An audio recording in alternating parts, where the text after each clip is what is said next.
How to sign up on Aviator Game. Hi guys, it's Mekran from Gaming Basics. Today I am going to guide you how to sign up on Aviator Game. Signing up on Aviator Game is quite easy, so without any delay, let's start the video.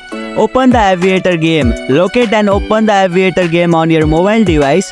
Find the sign up option on the main screen or in the menu. Look for a sign up, register or create account button. This option might be next to the login button. Enter your details. You will likely need to provide some basic information such as email address. Enter a valid email address. Username. Choose a username if required. Password. Create a strong password. Some apps might allow you to sign up using social media accounts like Google, Facebook or Apple.